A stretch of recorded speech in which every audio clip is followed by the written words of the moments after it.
Eles achavam que podiam controlar tudo. As salas, os corredores, as conversas sussurradas entre as mesas. Eduardo cruzava o campus como quem patrulha um reino. Sorriso largo, jaqueta cara, presença que impunha silêncio e risadinhas. Ao lado, Tiago e Vinícius completavam o trio com ar de quem se diverte às custas dos outros. Não era só brincadeira, era uma regra não escrita. Quem usava aquela roupa, quem dirigia o carro certo, quem falava com a voz certa tinha espaço. Quem não, virava piada. Naquela terça-feira, a manhã chegava clara, com alunos carregando mochilas e café. No corredor do Departamento de Tecnologias e Design, um grupo se dispersava ao perceber a aproximação dos três. Eram pequenos gestos, cabeças baixas, passos desviando, um mapa de medo que se formava sem que ninguém tivesse dito uma palavra. Eduardo parou diante de um mural de projetos, pegou um panfleto com ar entediado e fez questão de deixar seu comentário alto o suficiente para que todos ouvissem. Risos contidos, olhares por cima de óculos. Tiago cutucou Vinícius. Vinícius revirou os olhos. Era um ritual, uma putz, uma piada, um suspiro coletivo que empurrava alguém mais para baixo.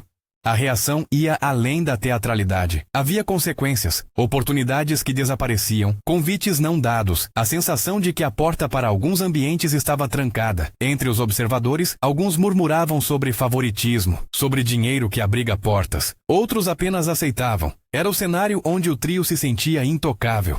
Mas, naquele departamento, algo novo começava a crescer, discreto e firme. Alunos falavam no corredor de uma aluna que parecia diferente. Falaram em voz baixa, no começo, como quem protege um segredo. Tem uma nova aluna, Brenda. Não era o tipo de notícia que Eduardo gostasse de ouvir. Ele gostava de controlar narrativas, não de ter competidores que sorrirem com menos ostentação e ainda assim conquistarem respeito. Se você gosta de reviravoltas como esta, inscreva-se e ative as notificações. Tem histórias que valem a pena acompanhar até o fim. A primeira vez que Brenda entrou na sala, ninguém esperava nada dramático. Ela caminhou com a mochila simples, roupas bem arrumadas, sem marcas que gritassem riqueza. Os cabelos presos num rabo prático, olhos atentos. Havia algo na sua postura que dizia: não vim para aplausos, vim para trabalhar. Quando o professor anunciou a entrega de um projeto e o primeiro debate começou, Brenda levantou a mão com firmeza e fez uma pergunta que desmontou, de um só golpe, a fala arrogante de Eduardo. Não foi agressiva, foi direta, honesta, com a clareza de quem domina o assunto. Um comentário técnico bem colocado que deixou Eduardo sem resposta. O silêncio foi imediato. Alguns riram, mas havia um novo tom na sala. Surpresa. O trio sentiu o equilíbrio mudar. Eduardo, acostumado a dominar a cena com pequenos golpes de ego, fez uma piada seca e tentou recuperar o controle. Você acha que sabe tudo, né? Disse ele com um sorriso que deveria intimidar. Brenda respondeu com um sorriso leve, tão contido quanto sua expressão, e devolveu uma verdade simples. Acho que cada trabalho fala por si. Vamos ver os números. Não foi uma humilhação pública, foi competência feita de silêncio e de excelência. Os olhares começaram a se voltar para ela, não por carisma fabricado, mas por mérito. A partir dali, Brenda deixou de ser apenas mais uma. Em semanas, seus projetos começaram a aparecer entre os melhores. Menções na aula, um professor a chamando para apresentar numa competição interuniversitária, elogios discretos nos corredores. Não que ela se vangloriasse, ela continuava calma, estudiosa, atenta. Mas o efeito sobre o trio foi claro. Aquilo que Eduardo via como ameaça atiçou seu orgulho ferido. Ele não tolerava perder o palco. Enquanto Brenda acumulava pequenos triunfos, o trio planejava.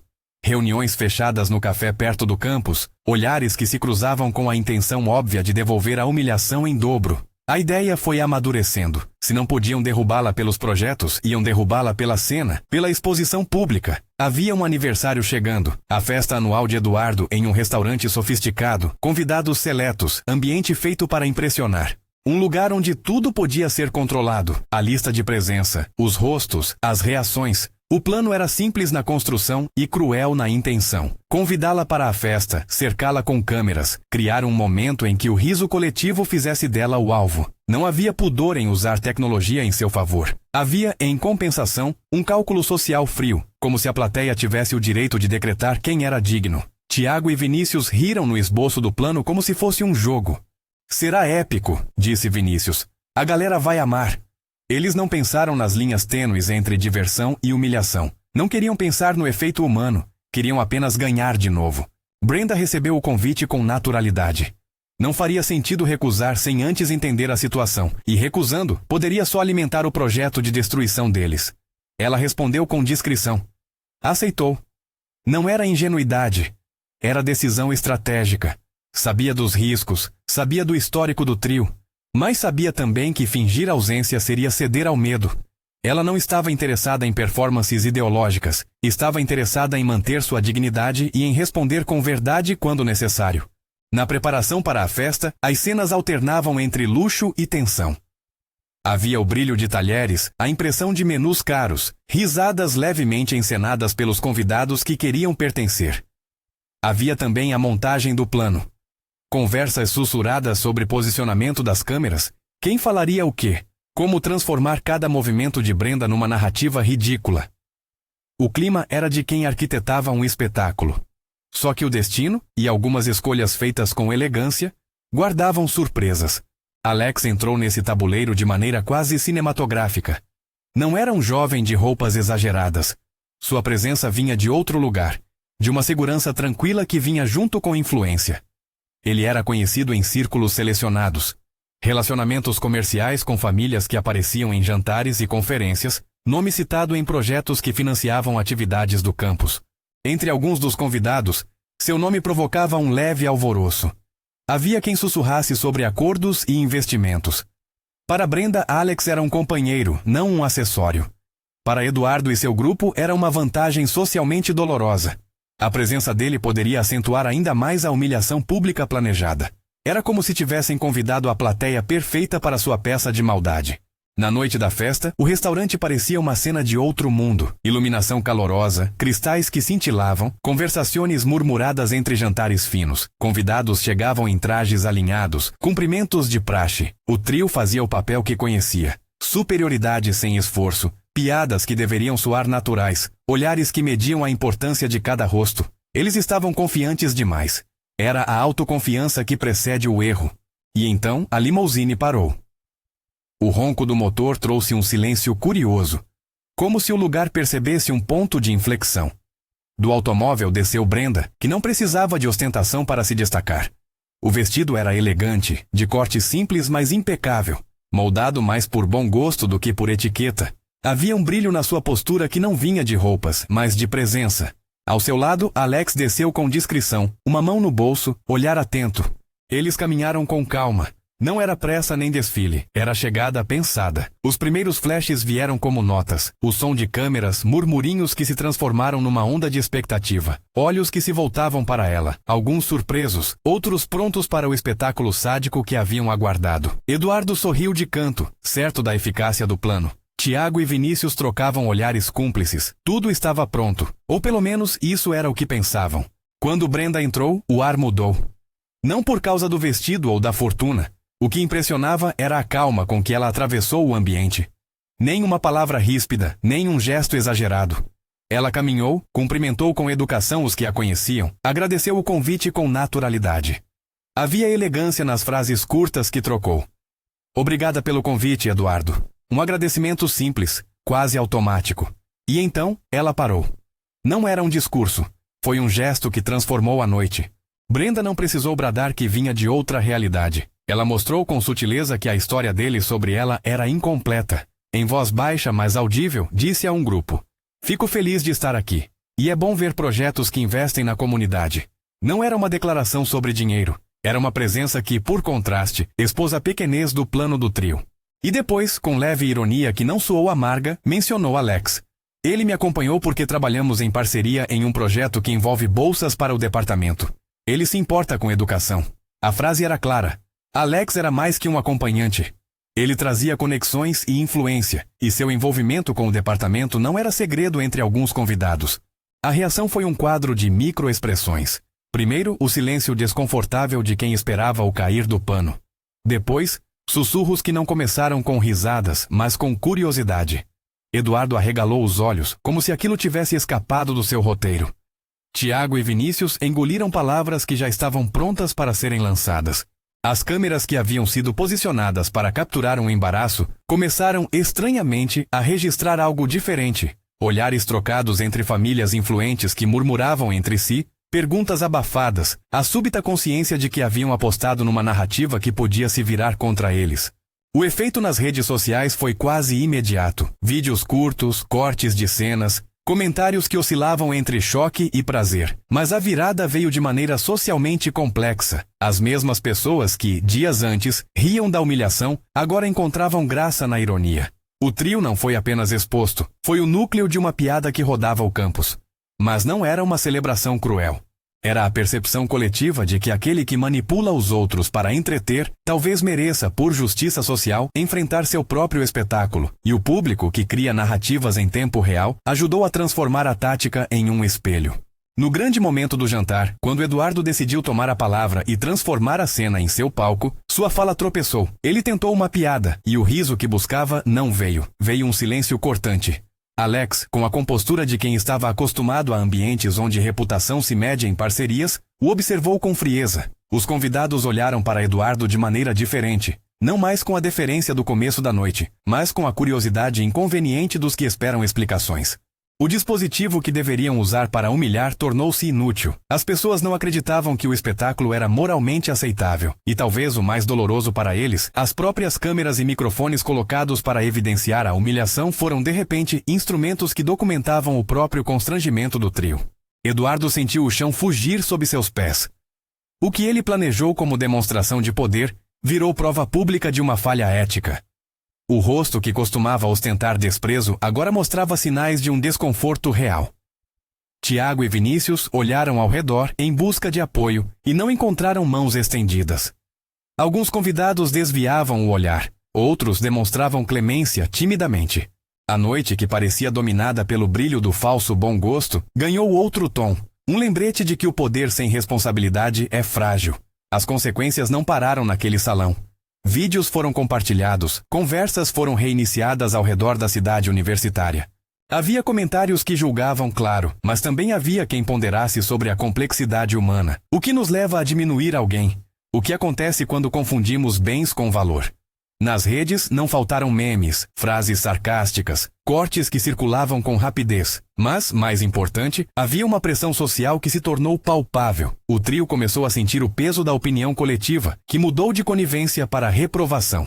Eduardo, pressionado e percebendo que a maré social havia virado, buscou um caminho que, naquela noite, foi seu primeiro passo para algo diferente. Pediu desculpas. Não foi um esporro teatral. Foi um pedido público, tenso, com a voz entrecortada. Tiago e Vinícius o acompanharam, visivelmente nervosos. Não era uma desculpa ensaiada para manter status, era uma nota coletiva de desconforto. Havia lágrimas contidas nos olhos de alguns presentes, inclusive de quem antigamente aceitava as nuances pervertidas do grupo. A resposta de Brenda foi medida e humana. Ela não subiu num pedestal, nem transformou a cena numa vingança. Aproximou-se do microfone com calma. A plateia aguardou em silêncio. Eu aceitei o convite porque acredito que espaços de diálogo são melhores que espaços de segregação, disse ela, a voz serena. Não vim para me colocar como vítima. Vim para mostrar que trabalho importa mais que comentários. E acredito que todos aqui podem aprender com o que aconteceu. Foi uma fala que inclinou a balança do julgamento para a reflexão. Ela aceitou o pedido de desculpas, não como maneira de anular o erro, mas como gesto que abria espaço para reparação e aprendizado. No dia seguinte, campus e rede seguiam ruminando a história. Aquele episódio rendeu debates em pequenos grupos, conversas nas salas de aula, reflexões entre professores. André, um colega que havia se manifestado antes contra o trio em debates e microconfrontos, sentiu que o momento era de reaproximação. Ele procurou Brenda depois do ocorrido, não para se impor, mas para afirmar solidariedade e sugerir que a cena servisse como aula coletiva. Você mostrou que dignidade não é barulho, disse ele. Brenda agradeceu. E a amizade que nascia entre eles tinha o tom de quem, juntos, queriam construir uma cultura diferente. O trio passou por um processo público difícil. Não foi justiça formal, com punições articuladas por autoridades. A correção veio pela opinião coletiva, pela perda de prestígio, pelo peso de ver sua ação refletida contra si mesmos. Eles começaram lentamente a entender as fissuras em suas atitudes. Em reuniões com professores e com a diretoria do departamento, ouviram críticas, tiveram de enfrentar a repercussão de seus comportamentos. Algumas relações se repararam com pedidos sinceros, Outras, mais enraizadas no orgulho, levariam tempo. O importante era que havia um movimento de responsabilização, e não apenas de escárnio. Com o tempo, as desculpas públicas foram sendo feitas com mais calma. Eduardo, em uma sessão organizada pelo departamento, falou sobre pressões, sobre a vaidade que o cegou. Não buscou justificativas fáceis. Falou de erros. Tiago e Vinícius também falaram de imaturidade e do desejo de fazer diferente. Havia sim vergonha, um sentimento incômodo, mas necessário. Brenda, por sua vez, aceitou as desculpas. Não foi uma troca simplista. Eu perdoo, como se apagasse o dano. Foi um gesto que sinalizava que, em vez de alimentar uma cultura de vingança, a universidade poderia aprender a construir uma cultura de responsabilidade e prevenção. As rótulos que antes tentaram colar em Brenda, a mulher pobre, a ingênua, perderam força diante de sua atuação. Ela continuou a trabalhar, a participar de projetos, a ser chamada para palestras e para compartilhar sua experiência. Sua origem, quando finalmente tornou-se pública de maneira definida, surpreendeu alguns. Brenda vinha de uma família influente. Esse detalhe, que muitos considerariam um twist puramente social, não anulava o que ela havia sido no campus. Não era sobre riqueza, era sobre escolhas. Mesmo tendo acesso a possibilidades, ela escolheu discrição e trabalho duro em seu percurso. Ela manteve a postura de quem não precisava de rótulos para existir. Alex, por sua parte, não era apenas o garoto rico do título sensacionalista. Ele era um parceiro que trazia conexões profissionais, investidores, empresários que apoiavam projetos educacionais, pessoas que podiam abrir portas. Sua presença ao lado de Brenda não era exibicionismo, era um reflexo de alianças que, mais do que mostrar poder, viabilizavam oportunidades reais para o departamento. A reviravolta que muitos aguardavam como vingança teve outro sabor. Justiça poética ligada ao reconhecimento de que subestimar alguém por aparência é uma forma de cegueira. A exposição do trio foi consequência direta de uma ética falha. Acreditar que humilhar era aceitar e seguir. Mas a resolução trouxe também responsabilidade. O trio não foi destruído de maneira cruel. Eles foram confrontados, tiveram que olhar para seus atos, pedir desculpas e, aos poucos, reconstruir relações. E no meio de tudo, a universidade aprendeu uma lição prática. Professores iniciaram discussões formais sobre ética no convívio acadêmico. Painéis e rodas de conversa surgiram para tratar de assédio moral e bullying, com protocolos mais claros. As redes sociais, que fizeram o episódio viralizar, passaram de arena de escárnio a palco de debate, onde vozes pediam empatia e limites. A consequência foi maior do que um meme passageiro. Gerou reflexão. Alguns dias depois, em uma cerimônia menor, houve um encontro público em que Eduardo leu sua carta de desculpas em voz alta. A voz tremia em vários momentos. Tiago apoiou-o nos ombros, como quem precisa também de apoio para admitir erro. Vinícius, mais contido, deu sinais de que queria fazer diferente. Brenda, presente, ouviu. Quando se levantou para responder, fez isso com calma. Errar é humano, reconhecer é um caminho difícil, disse ela. Mas a gente aprende. E se todos nós nos comprometermos a construir um ambiente mais justo, será melhor para o futuro. Sua fala não foi grandiosa. Foi prática, madura, um convite à mudança. Alguns presentes aplaudiram. Outros a observaram com novos olhos. O que ficou no fim das contas não foi a vitória de uma riqueza estampada, nem a humilhação espetacular. Foi a lembrança do que importa: caráter, humildade e a coragem de assumir erros. A presença de Alex ao lado de Brenda foi um elemento que precipitou a reviravolta, mas não foi o coração da história. O coração estava na decisão de Brenda de não se curvar ao medo, e na decisão do trio de, finalmente, reconhecer suas falhas quando a pressão social e moral se mostrou. Houve quem criticou, claro. Dizer que tudo terminou em um conto moralizado é simplificar. Nem todas as feridas cicatrizam rápido. Algumas relações demoraram a se recompor. E a universidade, como qualquer comunidade, continua cheia de nuances. Mas a cena daquela festa entrou para a memória do campus como exemplo de que poder sem ética é efêmero, e que dignidade não se compra com roupa, nem se decreta com risos. Brenda seguiu adiante. Continuou a trabalhar em projetos que envolviam bolsas e parcerias para alunos que, como ela no começo, precisavam de oportunidade. Alex manteve o apoio, não em ostentação, mas em negociações que visavam financiar iniciativas acadêmicas. André, o colega que já havia mostrado resistência ao trio, tornou-se aliado de projetos inclusivos. E o trio enfrentou a prova de reconstrução. Aulas sobre atitudes e ética, conversas difíceis, tempo.